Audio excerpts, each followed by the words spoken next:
Hello, this is saxophonist Antonio Parker, and this is A Conversation in Jazz, where we are promoting jazz through telling the stories. Our guest today is the great bassist, composer, educator, artistic director, and band leader, Mr. Christian McBride. We ask you to like, comment, and subscribe to the channel. Hit the bell icon so we can let you know when we are posting another video or going live. We also ask you to donate to our Cash App in order to support the channel and help us to produce future videos. Our Cash App is $Jazzology 101. That's $Jazzology 101. Enjoy the video.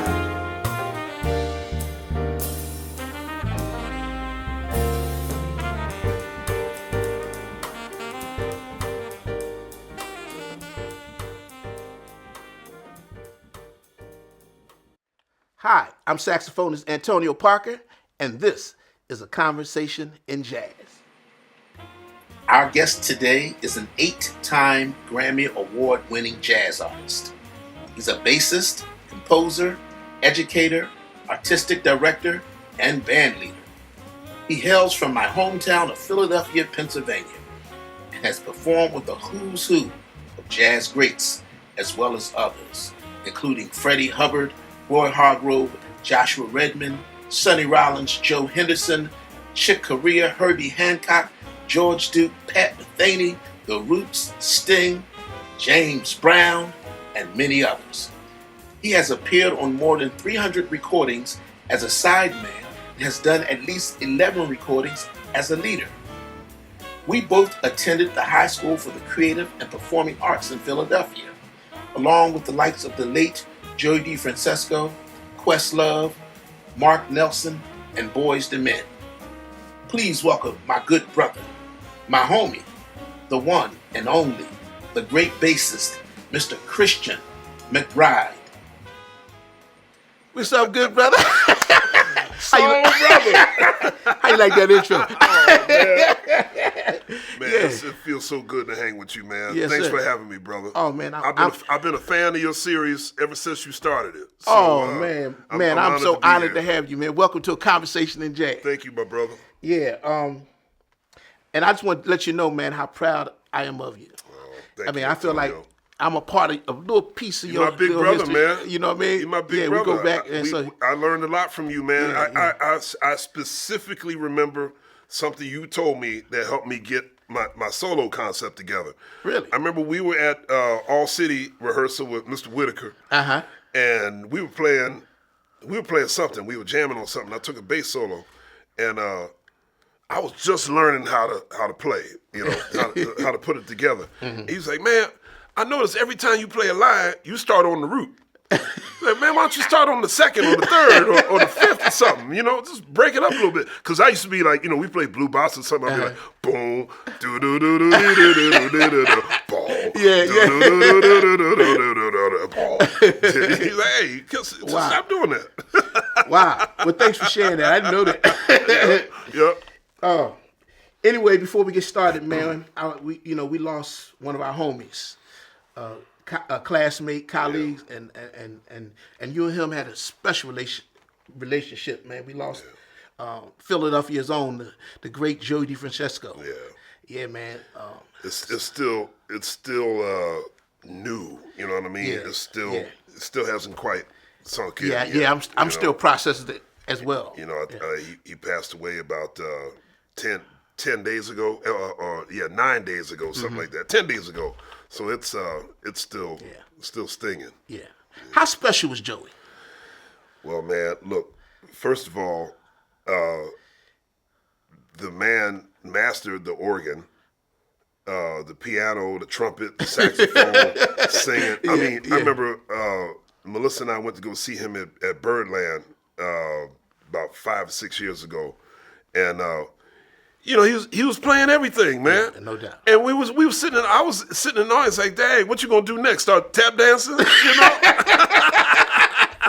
I'm like, dude. And I told him after the set, I was like, "Hey, if you ever start playing the bass, me and you gonna have a problem." Oh man, Joey was I remember, man. We gonna miss him, man. Oh man, man, he's special.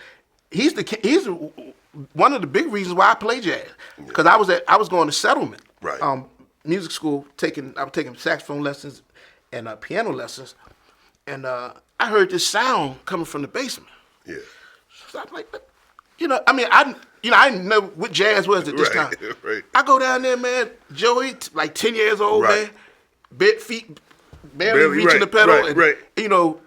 Mr. Haynes, Robert Landon, Lewis Taylor, Kevin Otterbridge. Right, I think Brian Landon was down there. Leonard Richardson, man. And man, I was just like, what is this? Right. I mean, I was blown away. Yeah. And so I want to do this. That's how I got. And I've been a fan of Joey's ever since. Yeah. But he beautiful cat, man. Yeah, that's where we all met. Y'all just did a recording together, right? Yeah. Tell us about it. So Joey and I played on the jazz cruise every year, or for a lot over the last 6 or 7 years. And so we did the jazz cruise in 2018. We were hanging out because we were out there at sea for like 2 weeks. And I said, man, how have we been friends all these years and we only been on like 2 records together, man? 2 or 3 records together. He's like, yeah, man, we got to do something about that. So what we going to do? He said, let's do a big band record. So we got the big band together and we decided to kind of salute those old Jimmy Smith and Wes Montgomery records. And we got Mark Whitfield to play guitar. And we called the album For Jimmy, Wes, and Oliver. Yes. Jimmy Smith, Wes Montgomery, and Oliver Nelson. And we recorded the album in 2019. We did it the following year. It came out at the end of 2020. And then it won a Grammy earlier this year. Wow. Yeah, man. Ain't that something, man? Yeah. Wow. Y'all got it in? We got it in. Yeah, man. It's crazy because like a couple weeks, I'm starting back at the gym. For what? You don't need that. So I'm on the treadmill, man, listening to the big band album. Yeah, oh man, and man, it was just beautiful, man. Thank you, brother. Yeah, man. So man, I just wanted to give Joey some love, man. Yeah, We rest in peace. Him. Yeah, and I'm thinking about his parents. Yep. And he had a wife and daughter, man. So we wish them, Yeah, stay strong. Yeah, no doubt. Yeah, man. So shall we move on? Let's go back to Philly. Yeah. Well, we call I call this the story conversation in jazz. I want the story behind the story. Okay. Now you have an extensive history, man, so we ain't gonna get all of it. But I want to get some things that maybe some people haven't gotten. Okay. And being that we go back, maybe I can tap into some stuff. Yeah. That you haven't shared. You've seen it. Yeah. Yeah. So my first question is always, I want to know, who is Christian McBride? Christian McBride is an immature, undisciplined, I don't believe procrastinator that gets lucky often. Wow. I think that must be one of the best answers I got for that question, man. I mean, I am a nice guy. I'll give myself that. But no, I mean, I'm just somebody who really loves music. And as you well know, once I discovered the bass, everything in my life has revolved around that bass. And once I started to really get deep inside this music we know as jazz, I was like, I want to play with this cat. I want to play with that cat. I mean, we were there together, man. We go to these gigs and try to talk to the cats after the show was over, and but overall, I think, deep down in my core, I just I love people. I love meeting people. I love experiencing different cultures. No doubt. And I love learning. I love doing more listening than talking. Gotcha. No doubt.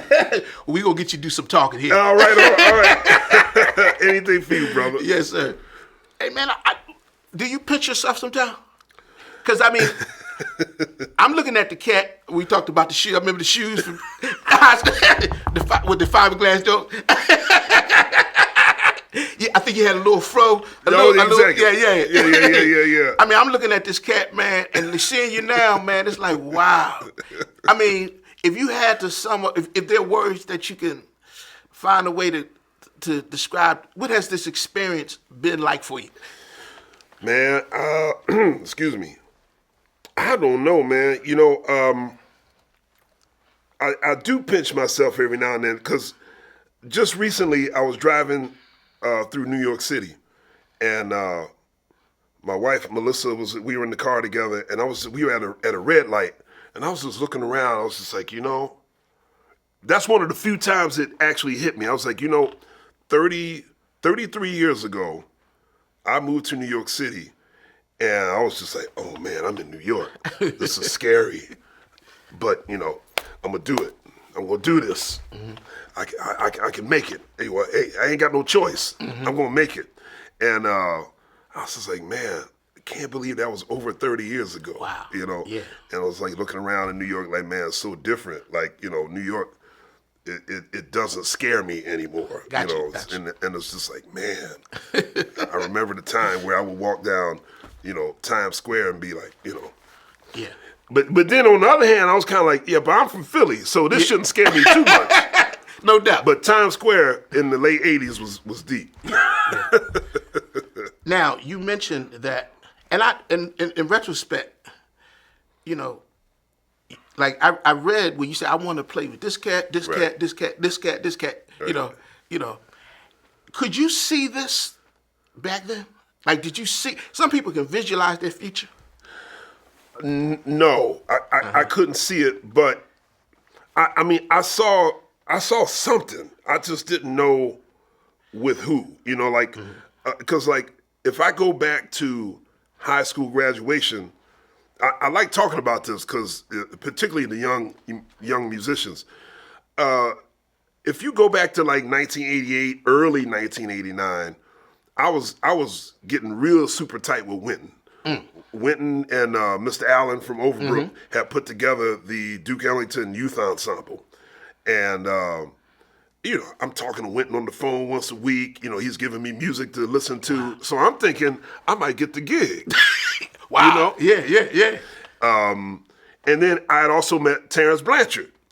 Terrence Blanchard was doing the same thing. He was like, hey, man, here's some music to check out. In fact, when the Terrence Blanchard, Donald Harrison band made their last album, Black Pearl, Terrence had called me to play on a couple of tracks. He's like, man, you know, something happened on Reginald Veal's calendar. He's not going to be able to make the session on this day. Can you come and play for him? I was like, you kidding? I'm there. And he called me back a few days later. He was like, Veal worked it out. We don't need you to come up now. I was like, that's okay. Yeah, you know, at least I'm on their radar. You know. And so like high school graduation comes around, I don't get neither one of those gigs. I don't get the gig with Wynton. I don't get the gig with Terrence. And I'm like, oh man, what am I going to do? Okay, I'm going to play with Art Blakey. You know, I think I'm ready for that gig. Art Blakey gets sick with cancer. Wow. Don't get that gig. You know, so I'm like, oh man. Because, you know, revisionist history, cats be like, oh man, you came to New York, start getting all the gigs. I was like, yeah, but not the gigs I was planning for. Gotcha, you know? Gotcha. So I got in there and hustled as much as I could. The first gig I did wind up getting was our man Bobby Watson. Yes, sir. And, you know, Bobby Watson and Horizon was one of the hottest young bands in jazz at that time. Yeah. Roy played. So the last time I saw Bobby in Philly before I graduated from Kappa, Roy was playing with him. Yeah. Okay. And we knew Roy. We met Roy at Music Fest. Yep. And Roy was like, "Hey man, you coming to New York?" I said, "Yeah, I'm coming to New York." He's like, "Man, we got to get together, man. We got to play." And so we both wound up playing with Bobby. Wow. Yeah. Beautiful. But let's back up a little bit. Yeah, come on. This question, most people know, but for the record, tell the people where you're from. Philly. Philly all the way to 215. What part of Philly? West Philadelphia. West Philly in the house. Born and raised. There you go. You know what I'm saying? Now I'm Me from, and you both. Yeah, I'm from 48th Street. Which street? 55th. 55th. Okay. Yep. Yeah, I I grew up on a little street called Irving Street. I've been there. I remember coming to your crib, Oh, man, you came to the crib a bunch. Yeah, and listen. I was in the Bird. I was just fat. It was crazy when I think back. I ain't want to hear nobody but Charlie Parker. Yeah, I remember. I was like, Chris, man, listen to this break on Night Tanisha. Yep. You the first person I knew had an omnibook. Yeah. That's how I learned how to sew. Right. Yeah, so, man, all right, Philly in the house here. I got to tell y'all, the audience, one of my favorite Antonio Parker high school stories. Remember the time somebody had started calling my house and making these obscene phone calls, and he was like, yeah, I know you and all your boys. I know Antonio, I know Lloyd, I know Fred, I know all y'all. I'm gonna get y'all, And so I'm like, who is this, right? And so I called you up. I said, hey man, somebody been calling the house talking about, man, you, Lloyd, Fred. So the next time this person called back, I was like, I want you to meet me on the corner, 56 and Spruce, And y'all came, y'all had y'all tank tops on and brass knuckles. Yeah. Oh man! I think Lloyd had a 2x4 or something. And my mom came home and she saw us on the porch, and she's like, "What is this, West Side Story or something?" Oh Lord! Oh man! And of course, this person never showed up. Yeah. Oh, we was ready to throw down. Yeah, no doubt. I was crazy back then too. Oh man! Sometimes, man, I say, and I'm a teacher, so I say, was I this crazy? Hey man, I say, am I getting paid back? Yeah, I mean, you did. Yeah. Oh man. Now, some of these questions I know the answer to. Yeah. Okay. But I got to ask them anyway. Yeah, no problem. Do you come from a musical family? Yes. Excuse me. I got a bunch of bass players in my family. My father, Lee Smith, who was still gigging and playing his butt off. My great uncle, Howard Cooper. He's a bass player, and he's the one that he single-handedly got me into jazz. So between Uncle Howard and my dad, a lot of musicians in the family, and my uncle, go ahead. my Uncle Butch, who passed away, my mother's brother. Even though he wasn't a musician, he was a promotions manager at WHAT. Oh wow! And so he was taking me. He and my mom, we were going to live shows all the time from the time I was a little kid. Yeah, you got to see the Jackson 5. That's right. I saw them twice. Really? I saw the Jacksons 1979 at the Spectrum when LTD opened. Really? Yep. And so when I finally met and played with Jeffrey Osborne later on, I was like, I saw you at the Spectrum. Wow, that's crazy. My first concert, at least the first concert I remember, I saw the Isley Brothers. Wow. At the old Civic Center. Yep. This is as a kid. 1978. Yep. Dang, man, that's beautiful. I don't know if I don't think I met your uncle, Uncle Howard Cooper. Yeah, probably not. But I've certainly... You've seen him, but I don't know if y'all had a chance to... Okay. Yeah. I've certainly met your dad. Right. And Mr. Lee Smith. Yep. He's a legendary bassist. Yes, he is. Tell us some things about your dad, who he played. My dad he's working more now than ever before. Who's some of the people he's kicking all over the place? Well, the early years of my dad's career, he was playing with all those great legendary Philly soul groups. Brendan the Tabulations, the Delphonics, Billy Paul, Blue Magic, Major Harris, and then a guy named Cliff Nobles, who had a hit called The Horse. So he was playing with all them cats. And by the time I got old enough to really appreciate what he was doing, he had started playing with Mongo Santa Maria. Wow. And so he played with Mongo from, I think, like 77, 78, something like that.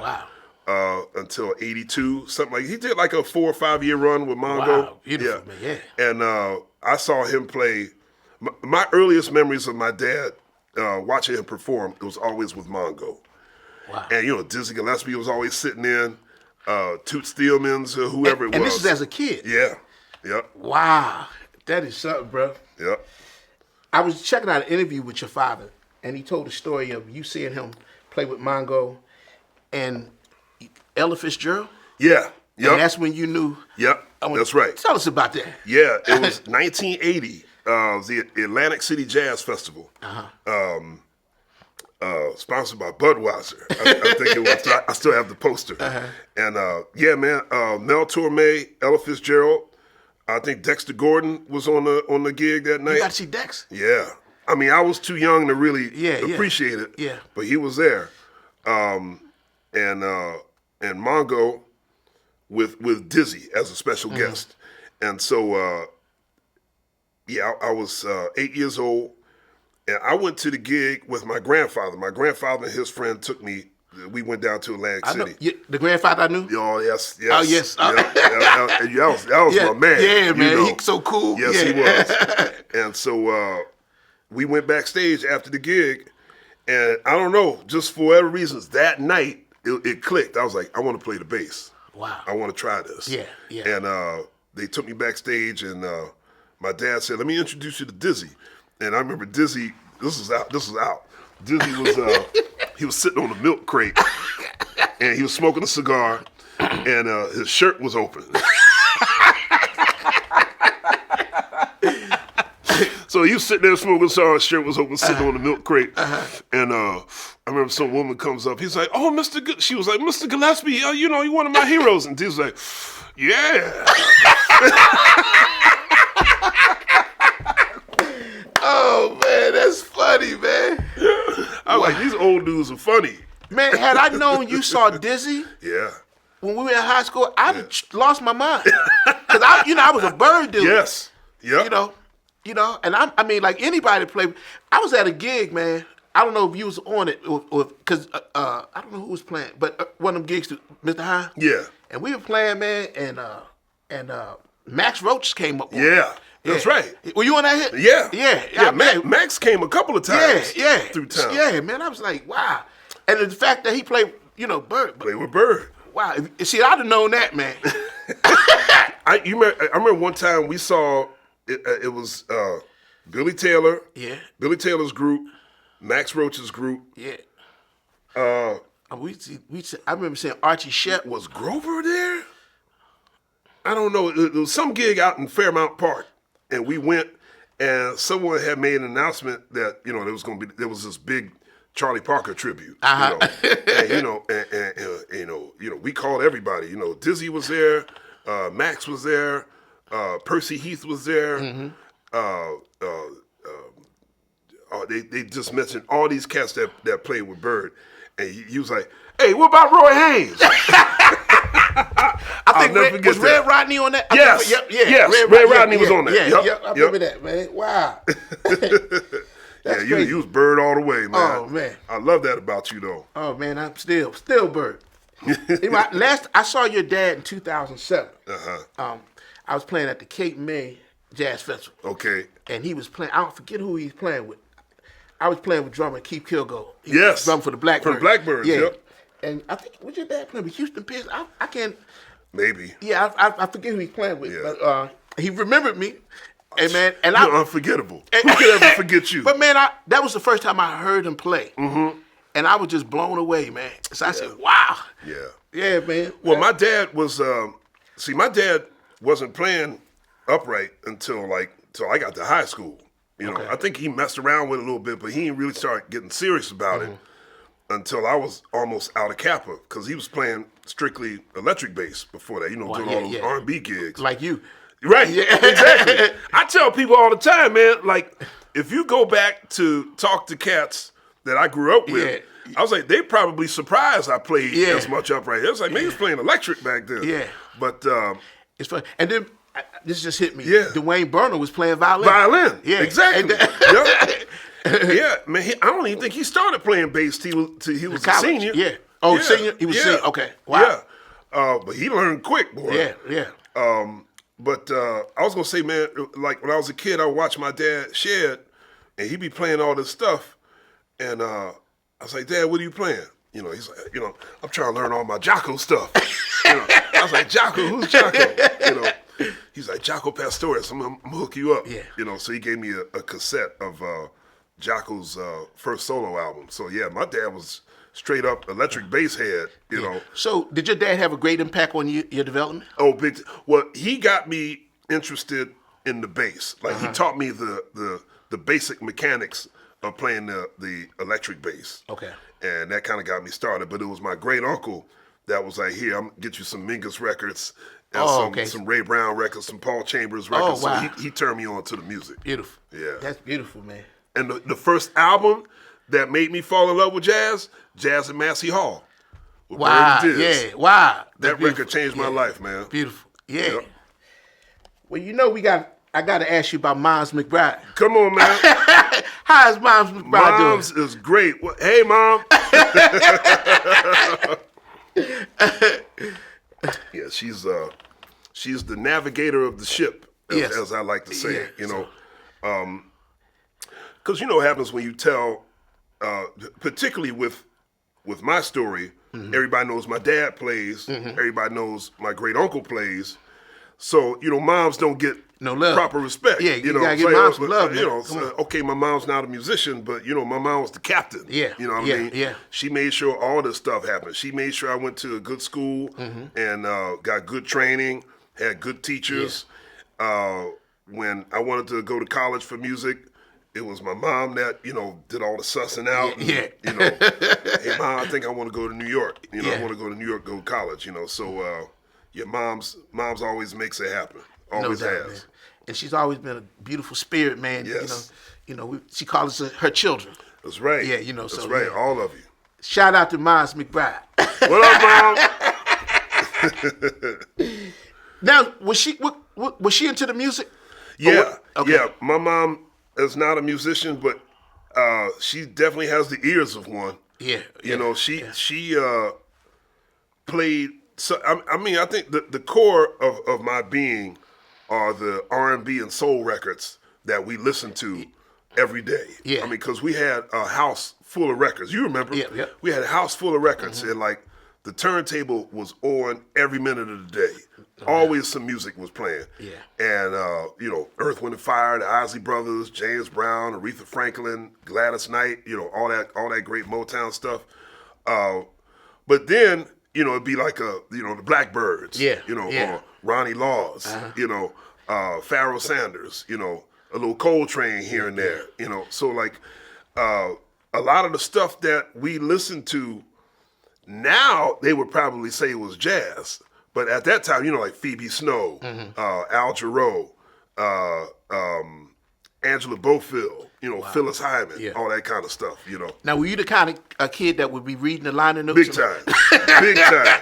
And my mom, too. Really? We would read them together. She knew all those credits as well as any musician. Because you're a historian, like you're a jazz music historian. Well, I think Questlove is like that, too. Right. Yeah. Right. My mind don't work like that. That's not true. That's not true. No, because you get deep into the weeds, man. Yeah, man. But you was teaching me about Bird at St. Nick's. Well, yeah, that was my first album. See? Yeah, no doubt. I remember you used to bring that record to school on occasion. Yep. And I just saw an interview with Jaleel Shaw. He said that was the album that's his favorite Bird album. Yeah. Wow. So There you go. We connected. Yeah. Shout out to Jaleel Shaw. Yes, sir. Another Philly homie. Yes, sir. Talk about your granddad, man. Your grandfather, man. I met that cat, man. He was so smooth and cool. Yeah. Yes. Yeah. Yes, he was. Yeah, man. My grandfather, Tony McBride, definitely probably my closest friend. Wow. My grandfather was the one who was old school culture. My grandfather was the one that taught me how to set a table. Always walk on the outside of the curb. When you're walking next to a lady. Yeah. Always hold the door open. Don't use ain't when you're in public. You know what I'm saying? Keep your mouth closed when you chew. Old school manners. Yeah. That was my grandfather. And I mean, we went to sporting events all the time, and my grandfather also, he loved classical music, and so like when I would go to his crib, he would play Philadelphia Orchestra and then play Sonny Stitt, wow, and then play like Carmen, wow, and then play, Fassa Navarro, Oh wow, man, so cool. like, he was real eclectic. Yeah. But he was also very, taught me how to tie a tie. Here's how you do your pocket square. Your socks are falling down. Let me get you a garter. I'm like, a garter? What's a garter? So that real old school classic gentleman thing, that's what my grandfather all was. that stuff, man. That's why to me, you always ahead of your time. You were grounded. You always like, I said, this cat been here before something. I feel like you my big brother. You did? Oh, man. Well, I'm just glad. My grandfather loved you so much, man. Oh, man. He loved your energy. And he's like, I like that kid. That's my buddy, man. All the cats, man. Fred, Lloyd, Donald, we had a crew, man. Did he get to witness a lot your success as you were? Absolutely. Yeah. Was he? I know he was like proud of you, man. Because my grandfather was the one that he had a car. So like anytime I had to go somewhere, my grandfather was usually the one that took me. So anytime I had a school concert, it was generally my grandfather who would drive me. And so when I auditioned for college, my grandfather drove me up to New York. And he got us a hotel room because I auditioned at a couple of different schools.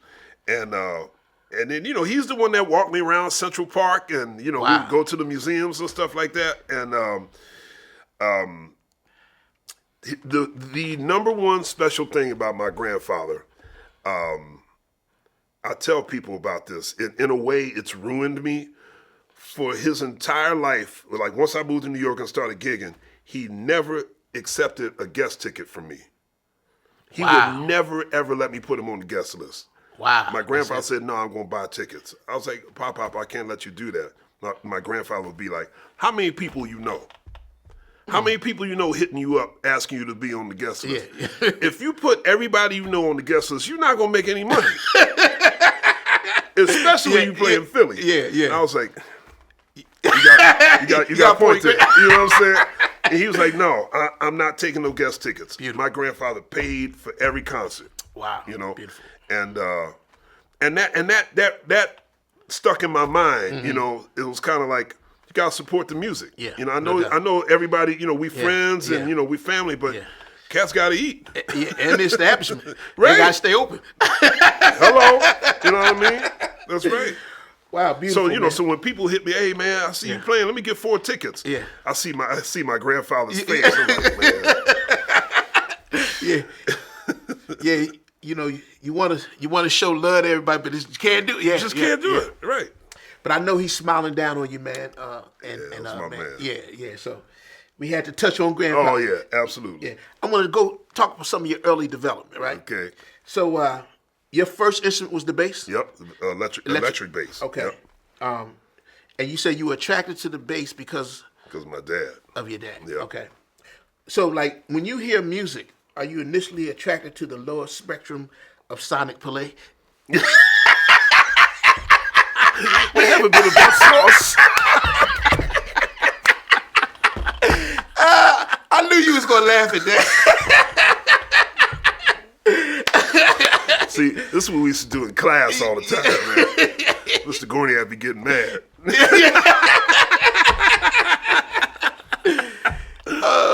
Oh man, let me see.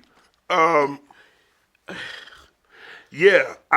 think that because my dad, the bass was always the first thing I kind of started paying attention to. Bass and drums, that groove, But yeah, I would say that's true. When did you pick up the upright? When I was 11.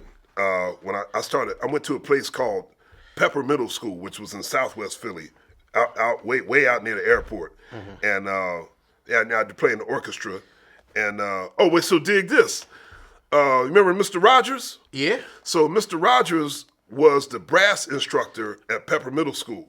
Wow, and then he came to Kappa. And then he came to Kappa. Wow, that's crazy. And so when I went in for the first day of orchestra rehearsal, they said, pick an instrument you want to play in the orchestra. I was already playing the electric bass, but obviously you can't play that in the orchestra. So I picked the trombone.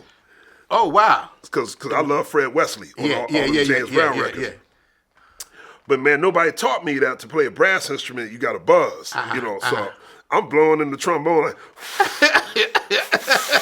like, how come ain't no sound coming out, And Mr. Rogers, he saw me play a couple times. He's like, somebody say you played electric bass.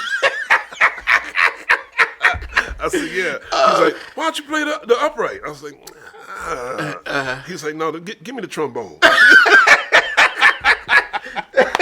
Wow. Best decision anybody's ever made for me. Wow. And wow, so that's crazy. he sent me to the bass room, and then that's how I started playing upright. Wow. Yep. That is something, man. Begrudgingly, but it grew on me.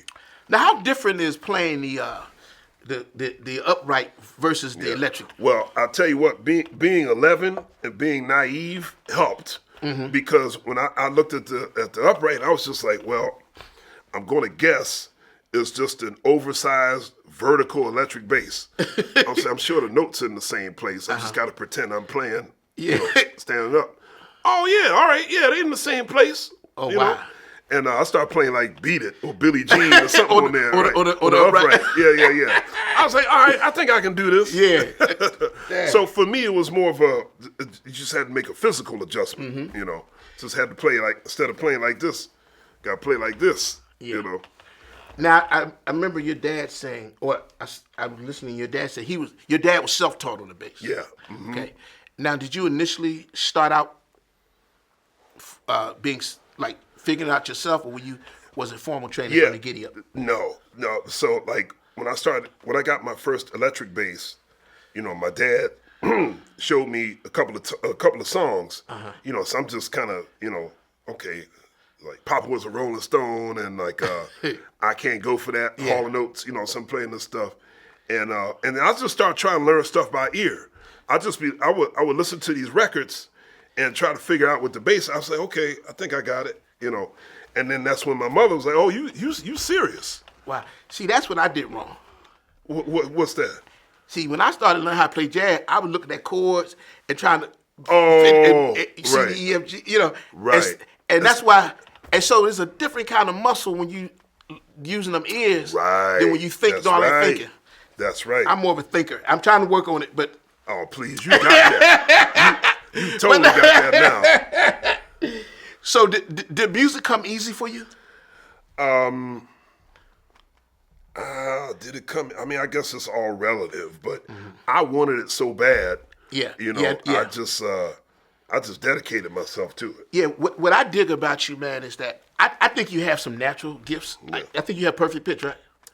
Don't put me on the spot. Yeah, I don't know, but I don't know if it's perfect. Well, it's in there. Yeah, it's in there. You can't tell by listening to me play. And the word on the street is that you might have photographic memory. So I believe you have some natural abilities, and I know a lot of guys with like those natural kind of skills, but you was working. Like what I dig about you, because I read something a long time ago. You talking about going back to the basics. Yeah. And so you mastered the fundamentals. I mean, all this stuff that the word extended is popular in jazz theory. Extended harmony, extended rhythm. But I mean, if you can't count 1, 2, 3, 4, what's all that extension gonna do? Exactly. Exactly. How you gonna speak all these other languages and you can't speak English that well? So. I'm all about really making sure your fundamentals are strong. And you're a student of the music. Always. So you get a lot of cats, man. They can get lazy. They got perfect pitch. They can hear it, right. and they may not learn how to read. And right. And I know cats they have great potential, but you're the kind of cat, man, that I wanna. Man, there's a big world out there, man, and there's so many different types of gigs to play. So I always wanted to be like, you get your fundamentals together, you learn how to read. You know, you can hear. You know harmony. You have good control over your instrument.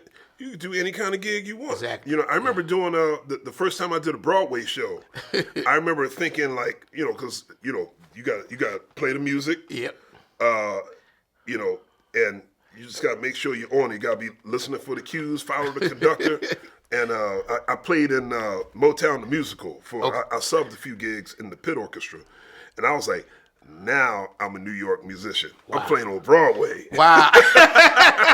Wow, that's what's up. That's what's up, man. So you played on Broadway? Yep. Wow. Yep. Wow. Beautiful, beautiful. I want to go back to your schools. We're going to talk about schools. And where'd you go to elementary school? I went to a place called Andrew Hamilton Elementary School, which is on 57th and Spruce in West Philly. And I didn't study, funny enough, I didn't study music at all in elementary school. I mean, we had a general music class. You know, they pass out like little mini xylophones and stuff like that. But no music there. Just straight up every day learning how to get along with people. Yeah. I teach elementary school, so I understand. Ooh, my hats off to you. And then you mentioned that you went to middle school at Pepper. Yeah. At the airport. It was way out there. You had to do that every day? Every day. Yeah. When mom sent you there? Well, there was a when it was time to come out of Hamilton, I was already into the music. Mm-hmm. And so my mom did some research. She said, I want to find a good middle school or junior high school that has a good music program. At that time, Pepper was well known for its music program for middle schoolers. Yeah. And, you know, Mr. Rogers was out there. Yeah. Mark Johnson was out there also as a brass instructor. Diane Kay was teaching woodwinds. Miss Funk, you remember she taught strings at Kappa? Yeah. So almost everybody from Pepper wound up going to Kappa. Wow. You know? So, I mean, knowing what I know now, most music teachers, you know, they're professional musicians anyway, so they go to a bunch of different schools. Yeah. But so many people I met at Pepper wound up going to Kappa. And you mentioned you were in the orchestra. Yes. Yeah. I interviewed Celine. Ah, my man. And I was telling him that, and I mentioned your name, that I could hear the classical training in your playing. Like, y'all got those with the bow and all that. Right. Now, you were in the orchestra, right? Mm-hmm. You were in the orchestra at Pepper? Yeah.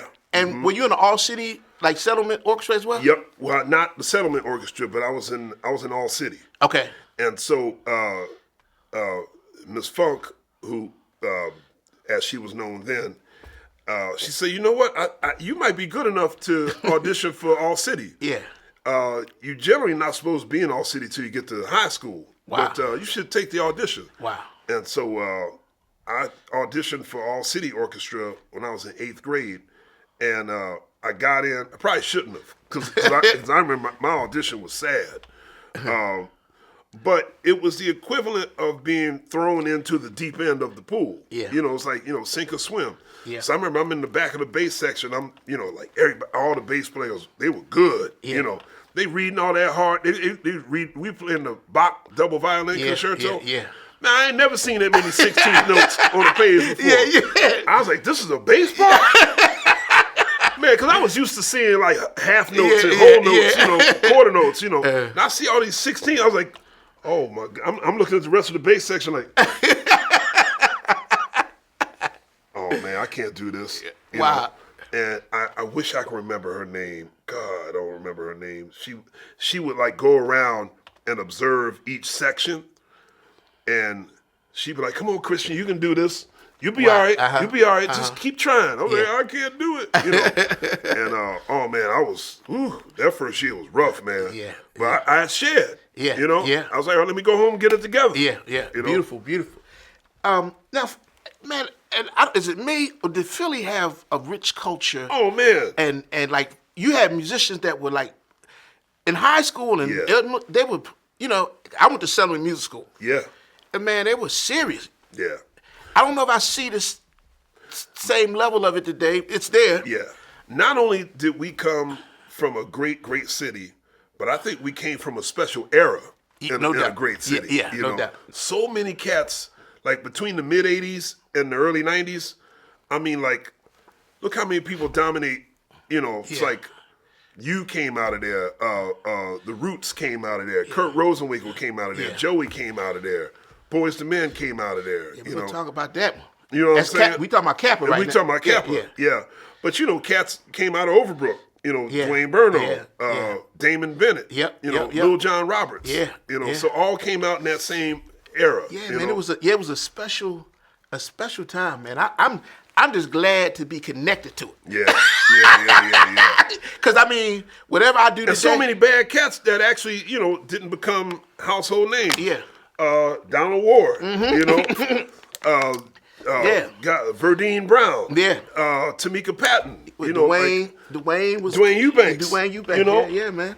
And Shane Eubanks. Yeah, and Shane. Yep. Shane was playing that trombone. That's right. Yeah, man. So, man, and, it was a great period. Yeah, man. and it was just a rich, and we didn't have the all this technology and stuff. That's right. And so, man, like we had to work a little extra hard. Yeah. We had to go find it. Why? Now, the Landon brothers. Give them some too. Oh man, yes, yep. Robin and Byron. Yeah. Yep. My man Lewis Taylor. That's right. Now, were you initially training to become a classical bassist? Yes. Well, I think my original goal was to somehow have a dual career playing jazz or popular music and classical. You tried to do the Wynton Marsalis thing? I was trying to do the Wynton Marsalis thing. But I always like funk. Gotcha. So I wasn't going to run from the funk. Wow. Yeah. Was there a particular teacher who you could say really impacted your fundamentals of playing bass? Yeah, and that would have been Miss Funk, as she was known then, and then she changed back to her birth name, Keith. Okay. She was my very first bass teacher, and she was actually a cello player, so it was all hardcore fundamentals. And she was always very, very nice and always gentle. And, she pushed me, but just like the right amount. Gotcha. You know what I mean? Yeah. And then at some point, she was like, I've taken you as far as I can take you. You need to go see, you need another teacher. Wow. And then I started studying with a woman named Ann Peterson, who plays in the Philly Pops. And we're still tight. She was one of my favorite teachers. And then she was like, you need to go see Neil Courtney. So Neil Courtney was the associate principal of the Philadelphia Orchestra. Wow. And he taught Stanley Clarke. Wow. And so he was like the main bass guru in Philly. And so when I started studying with him, I'd be going to my lessons like, I'd be scared to hold the bow, So he really had an impact on me too. But in terms of jazz, Mr. Haynes. Yeah, we're gonna talk. We gotta give him a special. We gotta give him a special. He got his own section. Yeah. Yeah, we gonna go there. That's right. But since you brought up jazz, right? Yeah. You mentioned the moment you decide I'm gonna play bass. Right. Okay. I'm assuming you was hearing jazz in the house and coming up. Yeah. Granddad and all that. Right. Did you like jazz when you first heard it? It was all right. I mean, I didn't dislike it. Yeah. But, I was an R&B kid. I want to hear James Brown. Yeah. I want to hear MJ. What was that moment when you decided, you start hearing this jazz thing? Yeah. Was there a moment? When I started playing the upright bass at Pepper Middle School, my Uncle Howard, he got so excited. He was like, "You playing upright? Come over." And so I went over his place, and he had a whole stack of albums, and he was waiting for me. He was like, "See, now that you playing upright, I'm gonna turn you on to the cats." I mean, he just started playing all these records back to back, man. And some of the stuff I had heard already, but he was my great uncle took me inside because he would put these records on. He have a cigarette. He's like, "All right, now I want you to check out what Paul Chambers is playing on this track." I love it. See, you dig how he's playing? Like, check out how he's playing the D minor. And then he started playing air bass along with the record. You know, and he would get so much passion listening to these records, and he'd be teaching me stuff. He'd be like, hey man, check out how Mingus plays this thing right here on the intro. Wow. You know, and he would be pointing things out while we listened to the record. And man, he was so entertaining, man. You know, he having a cigarette and his wine, you know. Well, you know, jazz had the characters. Jazz, you know what I'm saying? Exactly. And so that hang with my great uncle single-handedly got into the music. Because when I left his house, I was like, I don't want to hear nothing but jazz. Really? And he gave me the Jazz at Massey Hall record. Oh, and that's all and bets were off then. The rest is history. Yeah. I was like, this record was made in 1953? This sounds new. Yeah. You know? And Bird is just, you know, I mean, everybody's killing on that record. Wow. Yeah. So I have some questions on how you, your process for developing as a jazz bassist. Okay. My first question is, and you kind of mentioned, you alluded to, did you learn from playing with the records? Mm-hmm. Did you, okay. I did my best to learn. I mean, maybe because I didn't know any better, but like, my great uncle said, in that batch of records that he gave me that included Jazz and Massey Hall, Ron Carter was on a bunch of all those records. Like, Ron was like on every second or third record. Wow. You know, Charles Mingus, Ron Carter, Percy Heath, Bob Cranshaw, Ron Carter, Charlie Hayden, Ron Carter. Wow. You know, whoever it was just Ron was all over everything. I was like, all right, I guess I better check out Ron Carter. And so it was a record of his called Parade. And so I just started trying to learn every single thing Ron was playing on there. I didn't really know what I was listening for. Yeah. I was like, well, if it's Ron, it must be something worth learning. Wow. So I would just try to learn note for note everything he was playing. All them little slides and stuff, you know. Exactly, all that stuff. Yeah, wow. So I was just developing my ear. Is that how you learned to walk your bass line? Yeah. Yep. Wow. Yep. And then, of course, once I met you and we started playing in the settlement band. Yeah. I think it was the summer program. That's right. That's right. And I don't know. I just, you know, start trying to learn how to make up my own bass line. Yeah. You know? Wow. Beautiful, man. One thing I noticed about you, man, you have great ears. And I guess I contribute to playing off the records. Yeah. You know, did you practice do mi at do re mi? Eventually. But you know what I remember? Check this out. Remember that one summer we went to I can't remember the name of that camp. It was way up near Girls High. Oh yeah. We went to the summer camp up there. Yeah. Wasn't that at Girls High? It might have been. Yeah, it might have been at Girls High. Right on Broad in Alney. Right? Yeah. I think that was Girls High. Yeah. And we had to sing in the choir. Remember that? Yep. So we were part of this summer program where it was mandatory that all the instrumentalists sing in the choir. I remember. And man, that experience, that always stands out to me, man, because not only did it force us to develop our ear and learn how to sing in tune and sing in harmony, but you remember we was song twos, song Bleiben twos. die Musiker. Dominus Deo Sabaoth. Oh man. Hosanna in excelsis. Oh, but man, you talk about developing your ear. No doubt. You sing in a choir, that'll develop your ear. No doubt, man. You know? I just started taking voice lessons, man. There you go. Just to be a better musician. That's what I'm talking about. Yeah, so I'm just still trying to learn how to do this thing. That's what I see. Perpetual students. Yeah.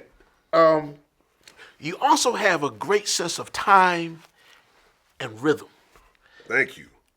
I mean, I've heard you play some stuff, man, like, I'm like, how does he know where he at?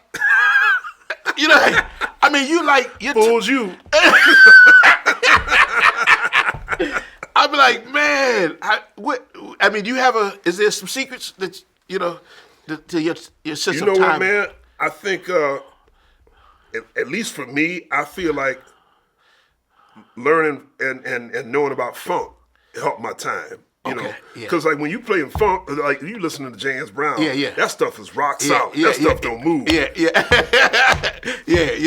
You know, you gotta learn how to dance. You know, so when I started learning how to play jazz, or even playing in the orchestra, somehow that drum is still playing in my head. You know, so I know sometimes when you play jazz, especially more modern versions of jazz, that time tends to be a little flexible. You know, but as long as I can feel that pulse, that grounding, you know, even when the time gets a little loosey-goosey, I still know where I am, you know. Even when you're soloing by yourself. But, you know, that wasn't always the case, because I remember when I first started going on the road and playing gigs, like I remember when I was playing with Roy Hargrove's band, Troy Davis was playing drums on our first European tour.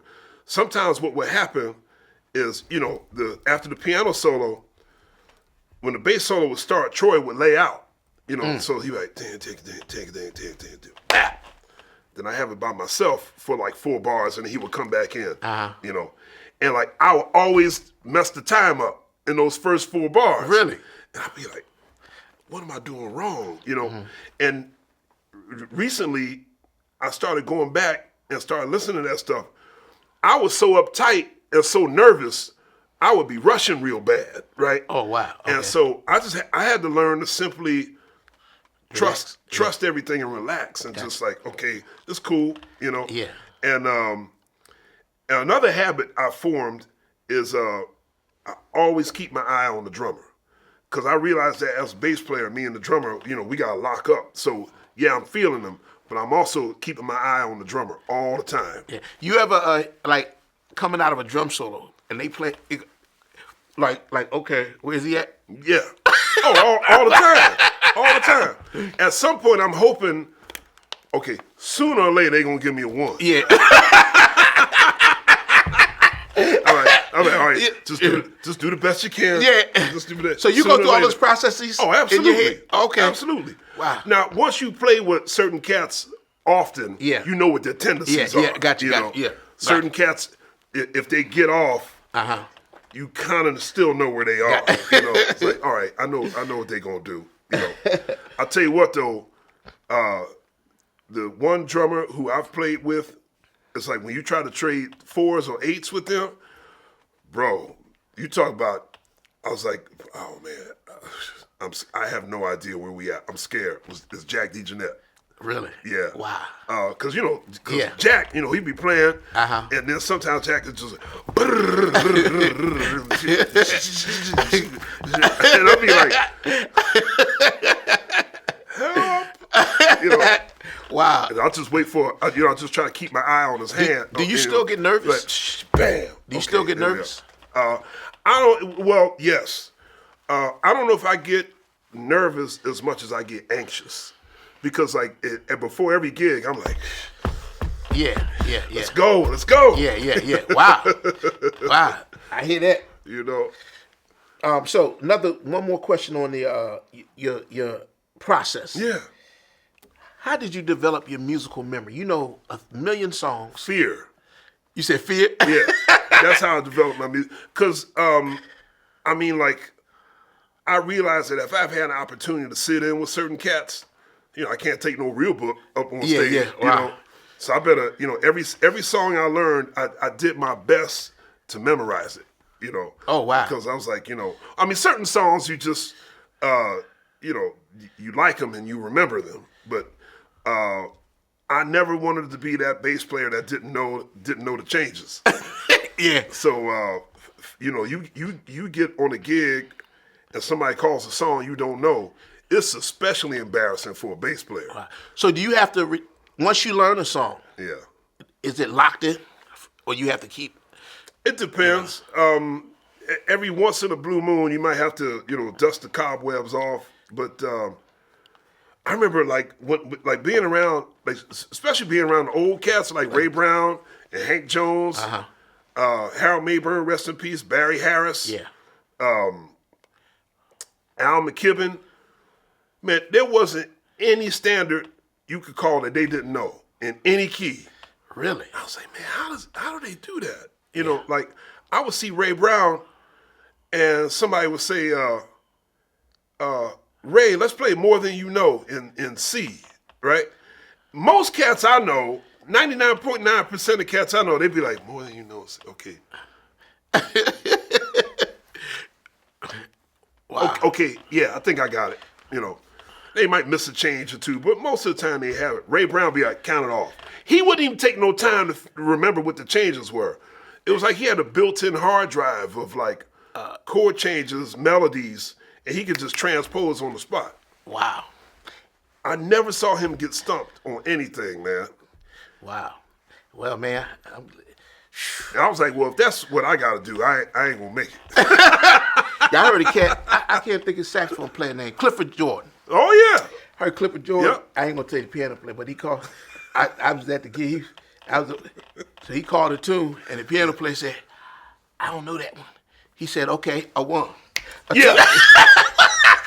I said, "Damn." Yep. That's right. You're gonna learn it now. Yeah. Yep. Yeah. I said, "Man, that's brutal, man." You know, I was telling somebody the other night. There comes a time in your career where you're gonna fail miserably. You're gonna get embarrassed. Oh yeah. You're gonna be in a situation where you just gonna be embarrassed. Yeah. And it's okay. You will recover. It's gonna hurt for a minute, but you will recover. And so, like, all them old cats used to do that. Yeah. You know. Yeah. Man, I was making a live album with Freddie Hubbard, and when I was, and by the time this happened, I had already been in this band for a year and a half, so I knew the book. Yeah. You know, every time he called a ballad, it was either "God Bless the Child" or "Body and Soul." Always one of those two songs. Never deviated from that. We making a live album now. He want to play a new ballad.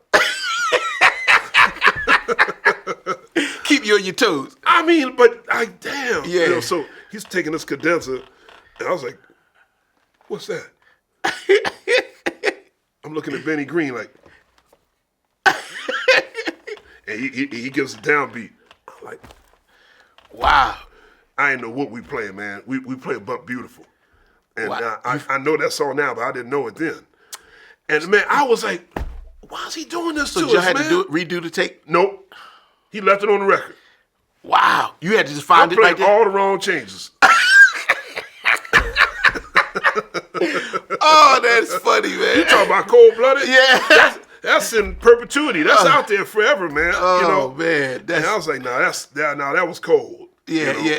And then after we made the record, he went back to playing God Bless the Child and Body and Soul. Oh, that's cold, man. Oh, wow. So you paid some dues, huh? It's all good, man. though. To this very day, I'm too embarrassed. My first gig with Bobby Watson. See, us coming up in Philly, you know, you go see them cats like Tony Williams, Bootsy Barnes, Jimmy Oliver, Shirley Scott, Trudy Pitts, all the cats. They'd be like, you know, let's play such and such, right? They give you a chance to, you know. So like playing with Bobby, like my first gig in New York, I didn't know the whole thing about, you know, cats would play a cadenza out front, and you supposed to decipher what they're playing. Like, oh, okay, playing polka dots and moonbeams. Oh, they playing in a sentimental mood. Okay, all right, I got it. So Bobby starts playing this cadenza, and I don't know what he's playing. And saying, you know, he brings downbeat in. I was like, what song we playing? I mean, I don't know what I'm doing, man. And thank God, James Williams was playing piano. And James was the nicest man in the whole world. Beautiful cat. Beautiful so he started hooking me up with the bass line. And I was like, thank you. You know. Beautiful. But I was too embarrassed to ask Bobby what we were playing. Wow. I never asked him. That's 33 years ago. That's funny, man. Yeah, man. Oh, man. Yeah, man. That's good stuff, man. But I'll tell you what. After that moment with Freddie playing But Beautiful, I can play But Beautiful on all 12 keys now. You know? You said you got it in 13 keys. Yeah, listen here. Wow. I'll sing it. Yeah. That's funny. Is there a bass player, a particular bass player, who you would say who's had the biggest influence on you? Ray Brown. Ray Brown. And why? Yeah. And what was it about Ray Brown? I'll tell you, because Ron Carter, all through high school, like when I was getting into jazz, Ron was my man. You know, all those records with Miles, all the CTI records, all those VSOP records. You know, Ron was the cat. And so I'm learning all I can from Ron Carter. And I love Paul Chambers too, but Paul Chambers was already gone. I like Ray Brown, but I like the more modern thing that Ron was doing, you know. So I get to New York, and I'm playing this gig with Benny Green, playing a duo gig at this place called the Knickerbocker in the Village. And Benny's manager at that time was like, "Hey, I'm gonna bring Ray Brown to see you guys tonight." And I was like, "What?" You know. And so Ray came, and super nice man. He was like, "Man, it's so great to hear some young cats swinging and playing some standards, man. You know, this is like what me and Oscar Peterson used to do back in the day." Yeah. And so Ray said, "Hey, I want you guys to come to my gig tomorrow night." He was closing at the Blue Note, and so here's Ray Brown's bass, kind of like where you sitting, and you know Ray's playing. My seat was like right there, so I was I was right in front of his bass. Wow. And man, that sound that came out of that bass, it was like boom, boom, boom, boom. Yeah. Like he had an amp, but it wasn't on that loud. You know, the volume was kind of down. So all this natural, you know, thick, woody sound was coming out that bass. I mean, he was having such a good time, man. He was looking around, talking to the cats, you know. And you know, when he was playing, wow. Yeah. It almost felt like an R&B band. I'm thinking James Brown. Yeah, man. Because that rhythm was so like, I was like, so that's how it's supposed to be done, you know. Wow. And my life changed forever after that. Was this in New York? Yep, at the Blue Note. Wow. Yep. After you graduated high school? This was 1991. Oh, wow. Yeah, I was already in New York for a couple of years. And so after that night, I was like, "Mr. Brown, can we keep in touch?" He was like, yeah, you know, we should keep in touch. And from that point on, Ray Brown became like a second dad to me. Wow, beautiful. Yeah. Wow. My man. Yep. Let's talk about Kappa. Yeah. The creative high school for the creative performing arts. What made you choose to come to Kappa? You and Donald. Yeah, because we was in the summer. Because we were already exactly. Yeah. Wow. And because my neighborhood school was Overbrook, I was like, well, yeah. I mean, Brook is cool, you know. Yeah. I wouldn't have traveled as far, but man, meeting you and Donald and all of the cats, I said, I think I want to go to Kappa. You know? Wow.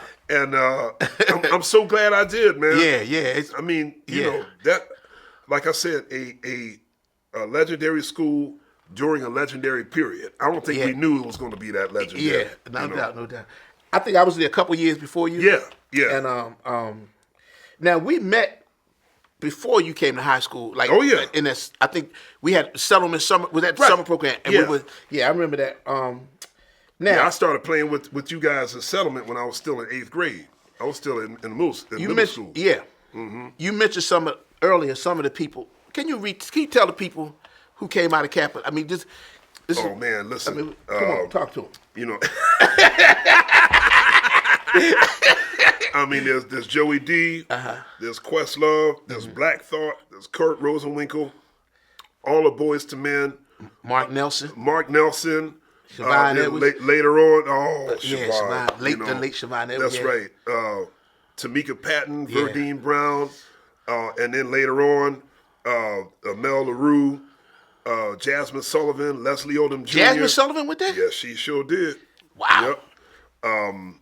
I mean that place is Bilal. Yeah. Wow, man. Everybody, pretty much anybody who's on the music scene that came from Philly. Tony P. Yeah, well, you know, come on, you a legend, man. You your own island. Donald Ward, Fred Goodson, you know, Lloyd, Tracy Lassiter, Joe McDowell, Fred Goodson, Vance Hendricks, Chris Maloney. Eddie Mac. Ed Mac. Come on now. Javette Banner. Yeah. Oh man, some fun time. Who else was it? Eddie Holman. Yeah, Eddie Holman. Yeah. Man, it was just. But that's what we were around. Yeah, that's right. And everybody was serious about what they were doing, whether it was dance, whether it was writing, creative writing, whether it was vocalists, that's right, and that sort of thing. Man, it was beautiful, man. Man, that was man. I got another Antonio Parker story I just remembered. So I'm gonna talk to the audience. So back in those days, Kappa was on 11th and Catherine, and back then there were housing projects across the street, and so they every once in a blue moon these dudes from the projects would try to come over and mess with us. Man, we coming out of school one day, they was like, "Yo, man, they trying to jump Antonio." Man, me and a bunch of other cats ran out, and we came over to help you. But check, 4 dudes was on top of Antonio, and he was handling all of them. You look like the Tasmanian devil. All we saw was legs and arms. Like, let me tell you, you beat all 4 of them dudes. Me and Lloyd, and we were standing there like. Let me tell you a story. I think he's cool. Yeah, I was trying to run through him and run back to the building. Right. But let me tell you a story, though. So, the guy who engineered all that went to, Kappa had that middle school in it. Yeah, Palumbo. Yeah. He would talk trash to me. So, he in Palumbo. I'm in high school. So, but he lived over there in them projects, right? So. Young dude talking smack. Yeah, so. He was the one, because I was outside, and I saw him telling his boy, pointing at me. Oh, is that right? Yes, I had my shoes on, so I put my sneaks on. Because I said, man. And then this is going to be one of the days. So we used to have to walk down to, get the trolley. To get the, so I started walking with the group. So I'm like, hey, y'all ready to pug? If they start something, right. And so we walked down a little bit, right? I see them come running, and I knew they was coming for me. Oh man! So I started running into them swinging. Yeah. But the crazy thing is, and I was crazy back then. Yeah. I had a little ghetto. Yeah. That's all good. But, you need that. Yeah. But the guy that engineered it one time that summer. Yeah. I was with my cousins and my boy. We would come. We used to go to these parties. Yeah. We used to call ourselves the Untouchables. We were like about 10 deep. Oh, wow. So we under the subway, I think it's City Hall. Yeah. Coming this way, and this guy, it's like 10 o'clock at night, and he coming this way by himself. And I'm like, this is like the summer of that time. Yeah. Because that was my high school year. Right. And I looked him in the eye, and I let him go. I ain't say, hey, that's the good, that's the, smart man. Yeah. So I ain't even, but he knew. He remembered. Yeah. I ain't tell my boys nothing. Yeah. I let him.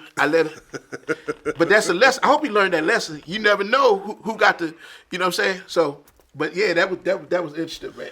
I'm surprised you remember that, man. Oh man, yeah, because we came, somebody came and got us. It's like, yo, go help Antonio. And we came out. We was like, yo, he's handling them dudes. He don't need us. And they got up and ran. Yeah, that's crazy, man. That's some wild days. But at least man. in those days, man, you can fight, get jumped, and live to talk about it. You know what I'm saying? That's right. That's how we did it back That's in the right. day. And in some instances, you fight, you be friends. You did? That's I'm right. like, man, these cats today. My last fight was in 8th grade, man. Some same thing, like these dudes, because I had a job. So my middle school had a school store. And so I would have to stay after school to close the store. And so these 4 dudes, these punks, they was laying for me. Yeah. They say, yo, McBride, let me get your bus tokens. They knew your name? Yeah. Wow. Because we all in class together. I say, yo, man, back up, leave me alone, man. So, the smallest dude was one who was doing all the talking. And he had 3 dudes hanging around him, and so one dude held me down. He took my book bag off, and he going through my pockets, man. I say, yo, man, give me my stuff back, And was like, man, what you gonna do? What you gonna do? And so he kept they've been messing with me for weeks. Yeah. One day I just couldn't take it no more, man. and I remember both my mom and my grandfather, they were like, you ain't got to beat up all four of them. Just knock out the ringleader. Yeah, yeah. You know? So Emmett would say, he's like, man, what you going to do? What you going to do? I was like, I punched him in the mouth, and he fell back, and he fell down. I remember thinking, they gonna really kill me now. So I got nervous. I was like, oh man, he gonna get up. He might pull a knife or something. You know what they did? They dropped my stuff and they ran. Oh man, hey man, Emmett Abner, I remember you. Yeah. He might hit you back and say, man, I'm sorry about that. Right. Wow. Did you and Joey come to Kappa at the same year? Yep. Okay. Yeah, because did you know him prior to? Just from settlement. Okay. Yeah. Okay. Cool. And yeah, he was like, "Where you going to high school?" I said, "I think I'm gonna go to Kappa. You should come there too." Wow. Yeah. Wow. I was I read your official tribute to Joey when he passed, and you mentioned that in high school y'all were best friends. Yeah. And I looked at a video of your dad, and he said that y'all would be on the phone for hours, man, talking about music and albums and all that, man. And what was that musical relationship like through high school? Well, I mean, first of all, I didn't know anybody in my age bracket. Well, see, you know, when you 12 or 13, somebody who's 2 or 3 years older than you, that's big. Especially back in our day. Back then, you know. So like Joey, you know, he knew all these tunes. You know, he could play fast. He could play a ballad. Yeah. And he just knew all this stuff, you know. And he knew a lot of albums, you know. So we could just talk about these albums all day, every day, man. And we would come to school, man, and right away just start playing. Just start, you know, riffing on something. So, you know, it was fun to have somebody. I think Joey was like maybe 16 months older than me, or 17 months older than me, and we just had a thing, man. Yeah. And he was already a star, as we well remember. I mean, he was playing gigs in Philly, you know, when he was like 9 or 10 years old. Yeah. I thought you would start. I remember in high school, man, you would play. You could. You could play the melody here and walk the bass on the piano. I'm like, dang. Then I saw one time you get on drums and say, well, this Art Blakey solo. I'm like, this cat, y'all were way. I said, man, how y'all was? I'm like, how y'all doing this? Well, I started learning the piano. Strictly from Joey. Because I remember, you know, we playing in the big band, and I would see the piano music, and it would say, like, C13. I was like, what's that? You know, so I said, Joey, what's C13? He's like, oh, it's this. You know, so he showed me the voicing, and I'd be like, oh, okay, I see what's happening. And then I would just start practicing it in all 12 keys. You know? I was like, show how you play D minor. You know, D minor 9. He showed me D minor 9. I was like, okay. Wow. D flat, beautiful. C, you know, so I just start. Wow. Yeah. Beautiful, man. You know we got to talk about Mr. Gorniak. Ooh. I remember I think you told me that you saw Mr. Gorniak the day before he passed. Yes, I did. Yeah, shout out to Mr. Gorniak. Mr. Joe Gorniak, who also taught my dad at, was it Bieber? Really? I can't remember what school it was, but yeah, man. Wow. He also taught the great bassist Alphonso Johnson. Wow. Yeah, all them Philly music school legends, man. They all, you know, they were in the game for a long time. Yeah, they saw a lot of cats come in and out. Mr. Gorniak. I mean, he say, that Barry, you make big bucks with the Barry. I was like, man, I don't play no Barry. The alto was getting all the solos. Man, listen, I remember how mad you were every time you had to play. I mean, I'm this short. The Barry bigger than me, you know what I mean? I got a picture of you playing Barry. Really? I swear. You got to send that to me. And man, you holding the Barry, you like. Oh, man. Mr. Gordon, you make big bucks playing the Barry. My favorite Mr. Gorniak story, because he used to smoke. He be in class teaching smoking a cigarette. So one time we were at orchestra rehearsal, and he was conducting, and the bass section, we messed something up real bad, and he was like, "Bassist, what are you doing over there?" So I tell you what, you take your fingers out of your ass and you put them on your bass, you might be able to get some notes out of it. Oh man, that was funny. Man, that was such a great experience, man. Oh man, I was so sad when Mr. Gorniak retired. You know, I was like, "Oh come on, Mr. Gorniak, we still got 2 more years." Yeah, and that's when Mr. Rogers. That's right, when Mr. Rogers took over. Yeah, wow. Mr. Gorniak's like, "Nah, I'm tired." Yeah, man. Well, my last year of high school, we were part of the All City 87. 87, yeah, yep. Philadelphia All City Jazz Band, and we got to go to Chicago, to the Down Beach. That's right. Jazz competitions. That's right. That was my first time on the plane.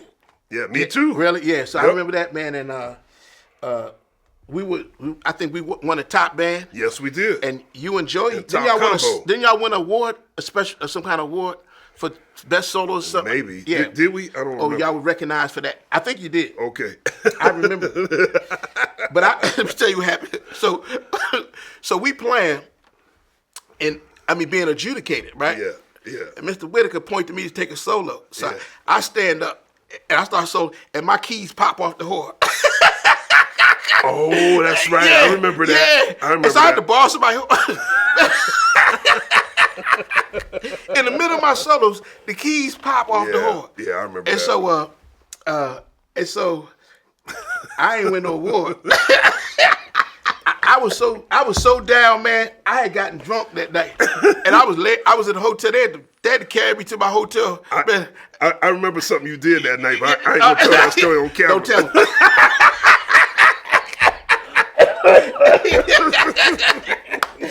Oh boy! Oh, great times, man. And that's where we met Roy Hargrove. Yes, we met. Yeah. Yep. And I remember Roy played. We was like, exactly. And come to know, we had Bruce Williams was on that. Who was some other people? Sherman Irby was there. Russell Gunn was on that too. Yes, that's right. Russell Gunn. Man. Yep. And Keith Loftus and Keith Anderson were in Roy's band, in the Booker T. Washington band. Wow. Yeah, man. That was just a great time, man. Yeah, man.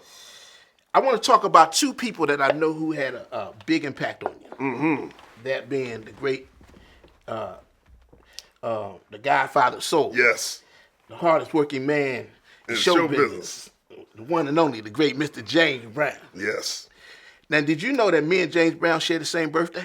May 3rd? May 3rd. That's your birthday? Yes, sir. That makes perfect sense. That makes perfect sense. Because y'all both had that, indomitable spirit, man. Like, it's like y'all both that Taurus thing, y'all ain't gonna take no for an answer. This is what I want, I'm gonna get it. Yes, sir. What was it about James Brown that captivated you? Whatever it meant to be black, whatever the sound of black was, it was James Brown. No doubt. Every person I knew in the neighborhood, like my grandmother's friends, my parents' friends, my mom's friends, like they were all down with James Brown. They might not be down with this, they might not be down with that, but everybody agreed on James Brown. And I was like, oh man. So I don't even remember I saw James Brown on television. I heard some of his records, but I heard it in the context of all the Motown records, because my mom was a big Motown fan. So we had a lot of Temptations. Yeah. A lot of Temptations, a lot of Marvin Gaye, a lot of Diana Ross, a lot of Stevie Wonder, a lot of Gladys Knight. And now I would hear James Brown in the middle of all that. But man, first time I saw James Brown on television, wow, that sealed the deal. Yeah. Because man, I'd never seen anybody. He was, just that attitude, man. He's sweating, doing splits and stuff, and the band was, Fred Wesley and Maceo Parker. They over there dancing while they playing. I just had never seen anything like that. And I called my Uncle Butch. I was like, Uncle Butch, you got any James Brown records? He's like, what? I got every record James Brown ever made. Wow. And so, I must have been like 7 to 8 years old at that time. And did you learn all his music? Instantly.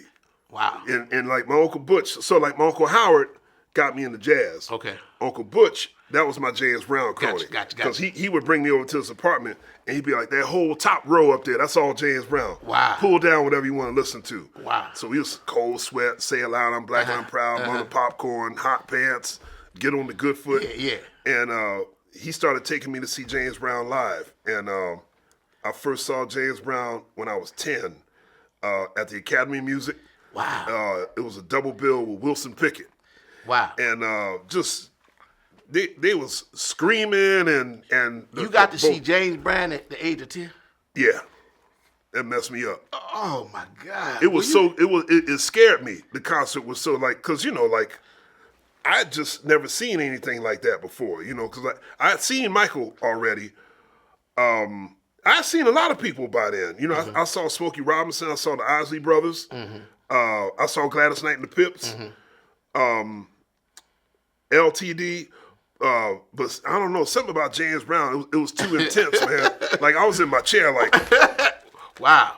Like he's about to have a stroke or something on stage, because I just never seen anybody scream like that and sweating, his hair coming out of place and, pulling his jacket off and getting on his knees. I was like, this dude is possessed, But it was killing. Yeah. Now, I vaguely remember, or maybe vividly, didn't you used to do a James Brown impression at Kappa? And you would get up and do it, and then somebody, didn't you used to do that at Kappa? Man.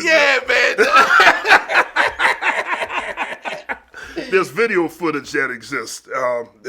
One of these days is going to turn up. Oh, really? Yeah. Wow. Yeah. And you got to, when you're seeing here at Kappa, did we do Sentimental Journey? Yeah. Yes. Yeah. So the year after you graduated, I did James Brown and Sentimental Journey. Wow. That's what I'm saying. I'm sure one of these days that video is going to turn up.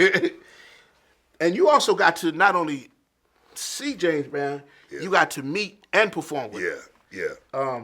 Right? Yep. What was that experience like? Deep. When I'm pinching myself. Oh, moments. Definitely. So when I graduated Kappa and moved to New York, that's when James Brown was in jail, and so I knew at some point, I said whenever he gets out, I know he's going to go back on the road, and so 1993, I was playing the Montreux Jazz Festival in Switzerland. I was playing with Pat Metheny, and we opened for James Brown. Wow. And I didn't know he was going to be there. So I saw, I went by one of the production rooms and taped on the door said James Brown stage plot. And I was like, what? And so I asked the dude, I said, is James Brown playing tonight? He said, yeah, he's after you guys. So while we were playing, all of James Brown's band members were in the wings watching us. Wow. And I was like, there they go. There are the cats. And so after they were all cool, they were nice, and there was one guy I didn't recognize because I knew all the James Brown crew. But there was this one dude who I didn't recognize, and he became the main reason why I got into the James Brown crew, and that was Mousy, Robert Mousy Thompson, DC's own, and I got to be tight with Mousy, and Mousy, hey man, let me introduce you all the cats. So I met Sweet Charles Sherrill, St. Clair Pinckney, Danny Ray, Martha High, all the cats, and so I didn't meet James Brown that night, but it kind of set the tone, So by the time I met him, the word had already started getting around. Hey, it's this young kid, Christian McBride. He's down. Wow. And I met James Brown the following year at the Apollo. I actually talked to him in the summer of '95. By that time, my first album had come out, and he had. I sent him a copy. I didn't think he was going to listen to it, but he actually listened to it. Wow! So we talked, and he invited me to play his birthday bash in Christmas of. In May of '97. He invited me to his Christmas party. I'm leaving a lot out, but in 2006. I produced one of his final concerts at the Hollywood Bowl. Wow. We did his album, Soul on Top, live. That's one of the few jazz albums he did. Beautiful, man. Yeah. Wow. It's a story about when you asked him if he could be on one of your. Oh yeah. I don't know if you want to share that. Yeah. He flipped on. He flipped it on. Yeah.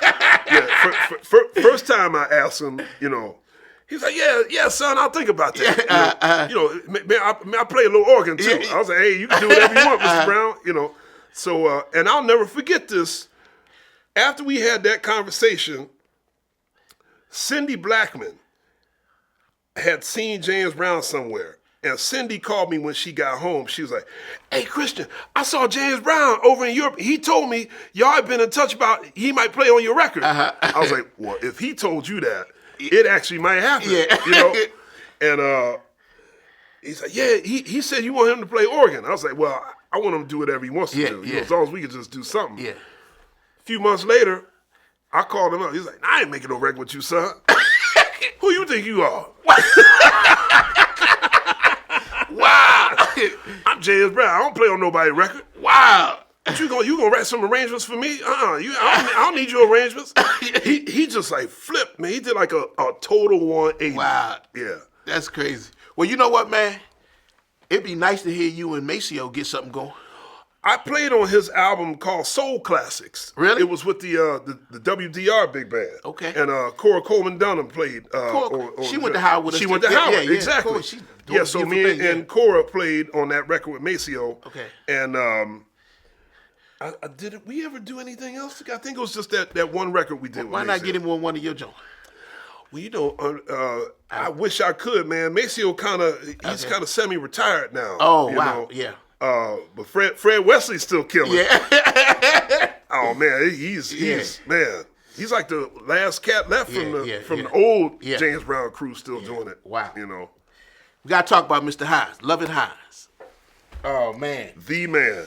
He's become like an institution in Philly. Yes, he has. And he's responsible for cats like yourself, Joey, me, Don, Lewis, Rob, Kevin Otterbridge, Leonard Taylor, Byron Landon, Jaleel Shaw, and some of the young cats that I'm Jonathan Blake. What's the alto player from Philly that? Emmanuel Wilkins. Bad cat. Man. I think Bilal was it came through Mr. Haynes as well. Wow. Man. I mean, everybody did. Yeah, and is he the director of the Clef Club? Yeah. Okay. Mm-hmm. Yeah, I don't think you can't come through Philly playing any form of improvisational music and not go through Mr. Haynes. Yeah. Now, what impact did he have on you as a developing jazz bassist? Yeah. One thing I remember most about Mr. Haynes is he would let us make mistakes. He would let us make mistakes and learn from them. Yeah. You know, one of the few times, I was thinking about this morning, man. One of the few times he ever yelled at me, because I never heard him raise his voice that much. Yeah. But one time I was playing So What, and I was playing it wrong. Because I don't know what it was. I was trying to I was trying to learn it by ear, but someone had sang the bass line to me, and I was playing it like that. And so we played it like that for like 3-4 times. Miss Hound was like, no, you playing the wrong notes. I was like, oh, okay. So I try to play it, you know. And like 3 or 4 rehearsals later, I played it wrong again. He's like, no! I keep telling you, play the right notes. It's like, look at the paper. I was like, do. He was like, there you go. And he was like, my man. Oh, man. Man, I love Mr. Haynes, man. Oh, he's the best, man. Man, I remember, man, my first time trying to solo. Yeah. Wow. I mean, I didn't make the summer band, jazz band my first year, so I'm going to be here next year. Yeah. So I got in the band. He pointed me solo, and I'm solo. I ain't know nothing about playing keys, and I'm just playing whatever. You got to play the changes.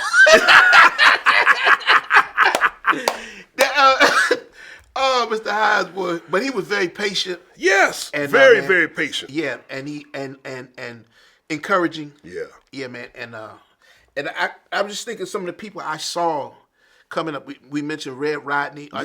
I got to see. Remember, I don't know if you was there when we saw Miles Davis at the Academy. I think it was at the Academy. Yeah. And B.B. King. Yeah. Right? Yeah. And Miles walked right past me, man. I was scared. I'm like, wow. Yeah. And I remember when we met Wynton. Yep. That's for right. the first time.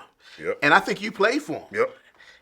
And he was very impressed, as well as Bob Hurst. Oh yeah, well, yes. Yeah. I know he tried. But I remember him saying, "Man, you that note you played right there was a D or something." Right. Yeah. Yep. And but I remember that day, man. But I got a picture of me. Because Wynton would always tell young cat, pull out your horn and play Yes. something. So I pulled my joint out, playing my bird shit. Oops, excuse my language. And, see, we homies. Yeah. You know? But my mom might be listening. Yeah, exactly. Yeah, we have to bleep that out. Yeah. But, so I'm playing my bird licks, Yeah. and he was like, man, you're not serious, Right. man. And, man, like, I'm literally like, Yeah. I'm great. I'm holding back tears. Yeah. And I'm like, I understand what he was saying. Yeah. I'm like, what you mean I'm not serious? I'm trying to do this, man. Right. And man, and Wynton at that time was really, yeah.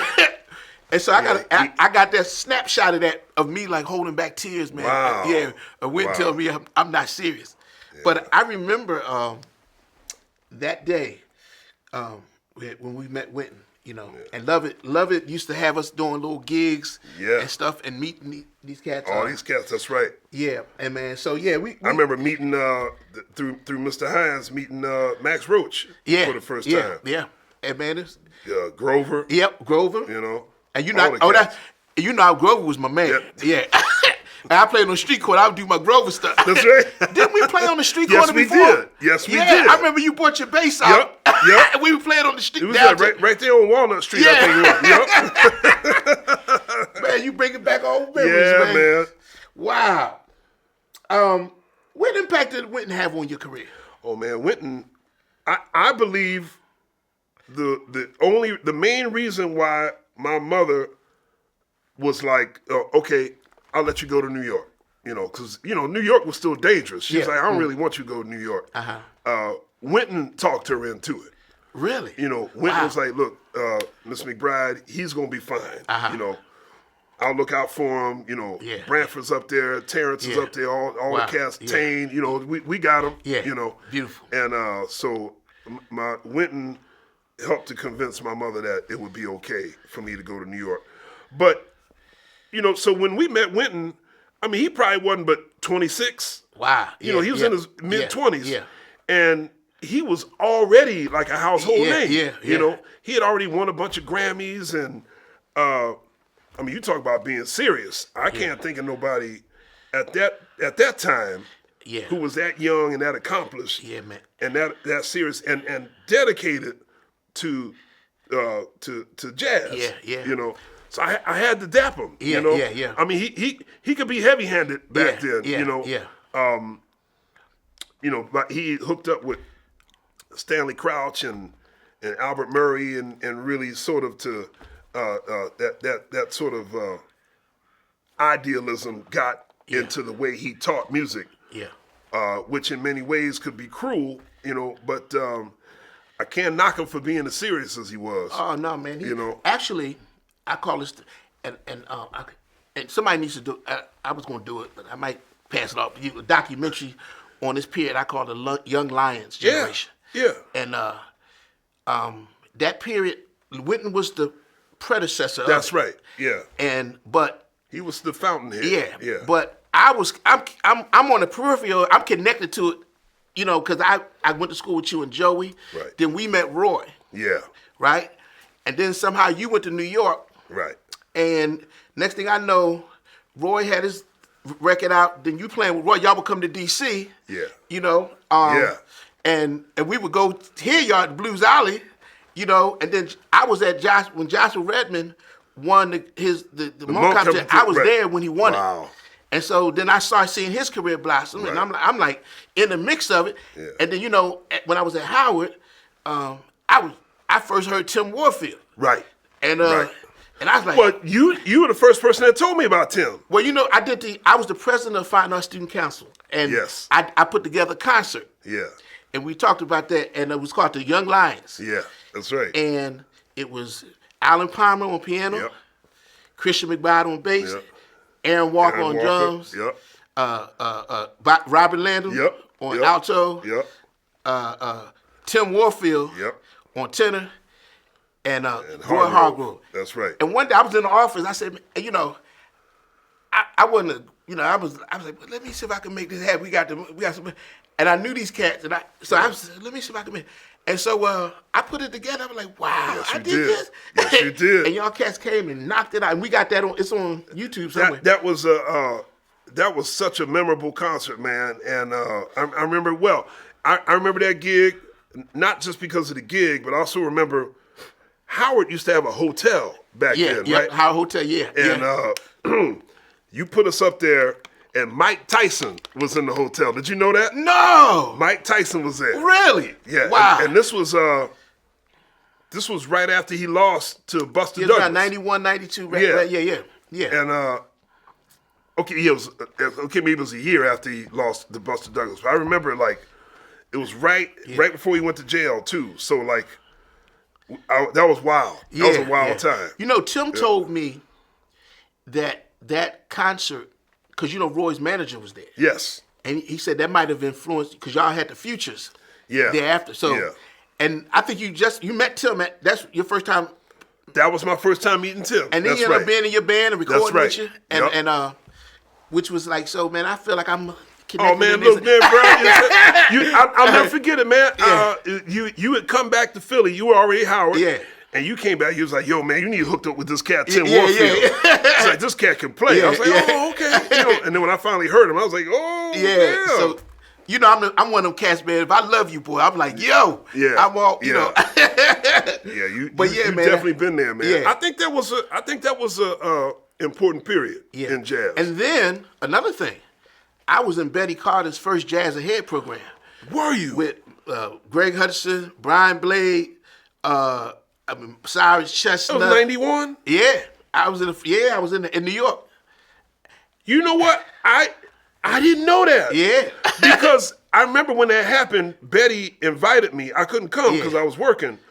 But after it was over, I met up with her and all the cats. Yeah, Ruben Rogers. Wow. It was all them cats that are really doing the thing. I didn't know you had Jazz Ahead, man. I was scared as I don't know what, because I'm around all these bad cats. I'm like, wow. Yeah, but you know what, man? What you have done with your career and being, this world-class educator, great teacher, and you a great player, man. I remember when the first time I heard you play tenor. Because I've always known you as alto player. Oh yeah, we did that thing with Karen, right? Yeah, Karen Francis. Yeah. And I remember hearing you on tenor. I was like, what? Man, you always been great, man. Everything you do, man. I'm still trying to get it, brother. And I'm so proud. I said one day I'm gonna have Chris on my album. I'm gonna get him on my. I said I ain't ready yet, but you've been ready. No, and you better call me. If I see you come out with a record and I ain't I'm gonna be mad. I'll be like, yo, what up? Man. So I'm working on it. Oh, all right. Well, I'm there for you, brother. All right, man. Yeah. So we almost to the end. I just want to I just want to share some of your accomplishments before we. You're on over 300 something recordings as a sideman, right? Yeah. 350, 360, something like that. Yeah. At least 13 as a leader. That sounds like about right. Yeah. 8 Grammys. Yes, sir. You had a radio talk show called The Lowdown? The Lowdown. On Sirius XM. Conversations with Christian McBride and Cyrus XM Radio. Okay. Yep. A weekly radio show entitled Jazz Night in America. With NPR. NPR. Yeah. Is that WBGO as well? Yeah, WBGO produces the show. Okay, gotcha. Artistic advisor of jazz programming at the New Jersey Performing Arts Center. Mm-hmm. Wow. You work with your wife, vocalist Melissa Walker, with the Jazz House Kids. Yep. Artistic director of the Jazz Aspen Snowman Summer Session. Wow. Co-director of the National Jazz Museum in Harlem. Yeah, well, I'm no longer the co-director, but Okay, I'm still on staff there. Yeah. Second creative chair for jazz of the Philharmonic Association. Yeah, L.A. Philharmonic. Yeah. Wow. Currently the musical director of the Newport Jazz Festival, assuming the position of the late, the great George Wayne. Wow. Would you say you successful?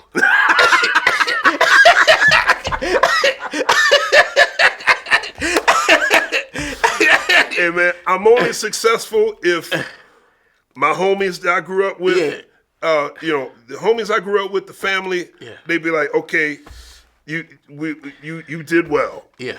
And, some young musicians come up and say, hey, we like jazz because of you and all everything, all the cats that you played with. Wow. Yeah. Then, But they say James Brown was the hardest working man in show business. I got you. You the hardest working man in jazz. You know what I'm saying? I mean, like you have four different bands? The Christian McBride band, the Christian McBride big band, the Christian McBride trio. Then you got Inside Straight, and then you got another one. The new joint. The new joint. Yeah. Man, how do you manage all this stuff, man? Poorly. You doing something right. Oh man. I just wanted to ask you about leadership. I think, what is your approach to leadership? Are you a natural born leader, or did you have to learn the skill? I don't think so, man. I think the best leaders lead by example. Okay. So instead of telling people what you think they should do, you should do what you think they should do. Gotcha. That way they see you and they like, oh, okay, because I think you're like that. You know what I mean? It's like you tell kids, to do one thing, but you do another. It doesn't really work. Yeah. So I try to observe. I try to pay close attention to all of the people I look up to and like kind of study their tendencies. How do they handle this? How do they handle that? Nah, I don't think I really can use that. I can use that. Yeah, I saw something where you said I take a little bit from this, like these people you work with, Freddie. Oh yeah. This little bit, and that's right. and mix it up, and you can't get everything from one person. Yeah, you know what I mean? Yeah. You got to get different things from different people. Okay. What is the movement revisited? The movement revisited is my first ever long form jazz piece. It's a 5 movement suite dedicated to Rosa Parks, Malcolm X, Muhammad Ali, and Martin Luther King Jr. Beautiful. Yeah. Final questions. Yeah. And I just talked to your lovely wife, Melissa. Yes. How's she doing? Melissa's great, man. Yeah. She's killing it. Yeah. She's doing great. Yeah. And is she the one who started Jazz House Kids? Yes. Beautiful. Yeah. She started Jazz House Kids exactly 20 years ago in 2002. Wow. We did a couple gigs together when when she was I know when she lived in DC. Yeah. Oh man, she loves you to death, man. Yes, man. Beautiful. Tell her. And she told me, she said, also, Ray Angry used to work with me when he first got out of high school. Yeah. Ray. Me and Ray, we were housemates for like 5. We lived together for about 4 or 5 years. That's my man. I saw Ray last night. I didn't know that. Yeah, man. I saw Ray when he came in. Yeah. Coward and I mean you heard the talent, but he was getting it together. Yeah. But man, he's got this thing this arrangement, orchestration he did, an original stuff that he's doing he was commissioned to. Yeah. It's off the chain. Oh no, Ray is a great musician, man. I can't wait for people to hear this. Yeah. When I was in New York, I went to see him, man. But it's just like, I say, look, man. When we, let me tell you this real quick. When we at Howard. Yeah. Ray always, and he used to always practice. Yeah. And and Ray used to say, I'm gonna be a bad motherfucker. That was his goal. I want to be a bad motherfucker. So when I heard this orchestra thing he did for orchestra, I say, you are officially a bad motherfucker. Yeah, he succeeded. He succeeded. What's next for Christian McBride? Immediately, I'm going to. I'm hooking up with Joshua Redman. He's putting the old band back together with me and Brad Meldow and Brian Blade, and we're going to tour for the rest of 2020. What year is this? This is 2022, right? Yeah. Yeah. Wow, beautiful. We're going to tour for the rest of the year. Last question. Yeah. How can people get in touch with you or learn about what you're doing? ChristianMcBride.com. Okay. Always the quickest way. Tell the people. You can see everything that's happening at www.christianmcbride.com. And of course, there's all the other ones, Instagram, Twitter, Facebook. I broke down and got a TikTok account. God help me. But yeah, you can find me on all that. Well, my brother, man, I'm so proud of you, man. I love you, man. Love you, man. You're my dog. I'm deeply honored, man, that you took the time. I know you're a busy cat. Oh, amen. So you special. I feel like you. So I got to do my boy. You hooked. Thank you. I had to come and find. I said I can't come to town now. Not come do this. I'm really. I don't even know how to express it in words how grateful and thankful I am. Oh, brother. That you just took and chopped it up with me and I know it took a lot of time, but I appreciate you. This was particularly after the untimely passing of Joey. Yeah. This is something that feels needed. Oh, man, beautiful. This was like therapeutic. Yeah. Oh, yes, sir, man. Love you, man. Love you, man. You're my dog. All right, my brother. Antonio Parker, y'all. Well, there it is. You've been listening to the great Christian McBride. This is a conversation in jazz, and we'll see you on the next one.